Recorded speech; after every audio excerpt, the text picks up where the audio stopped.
Habari ya jioni. Niko salama. Nadhani leo haujakuja na ile mambo yako ya jana. Leo sijakuja na mambo. Jana ulikuwa na pressure. Nilikuwa na pressure kwa sababu ya mambo yenye ulianza kuniongelesha kwa hii barabara. Mtu akianza huko ni pressure jana. Nilikuwa na pressure mingi. Ni lazima kusikizana, tusikize usikie mtu anasema nini kwanza ndio upani. Inategemea pia yenye unasikia ni nini. Lakini hiyo iliisha hivyo. Wewe ni ndugu yangu, inafaa tuishi kwa amani. Ukitaka kitu kuja uniulize, lakini si kuanza kupeleleza hii kitu ulipata aje. Ndio huyo mimi sasa ndio nimekuja kukuuliza. Si mbaya. Sasa niambie sasa shida yako ni gani? Nijue nitakusaidia vipi.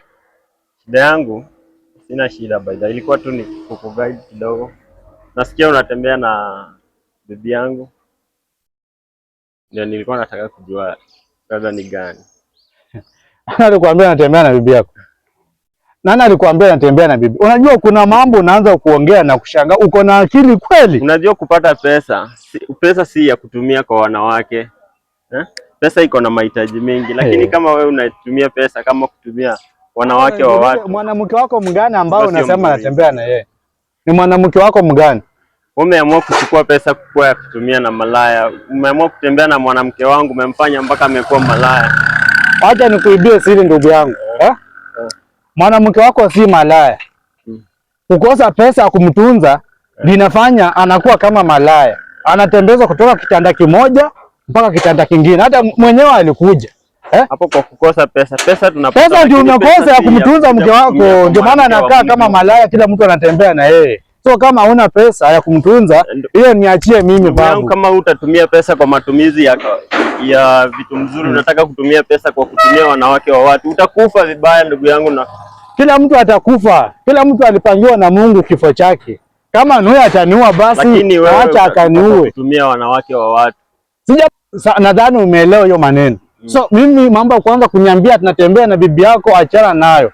Huyo sasa si level yako. Hiyo mambo ya kutoka, hebu iangalia distance ya kutoka Bungoma mpaka huku unakuja huku kugongea watu, kuharibia watu baby. Nako usungo butamanu.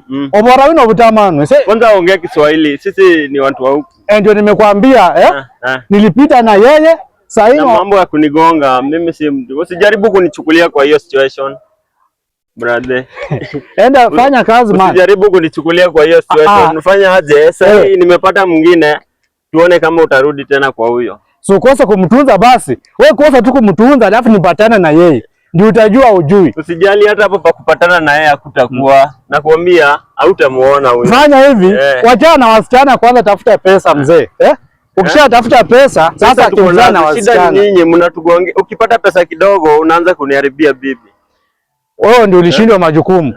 Wewe kuwa fala kama wewe pia unaambia watu hapa tu. Kwa hiyo sio tutajua venye tutadili na nyinyi. Sasa. Ono ndio msuru tu wa Elia. Sawa.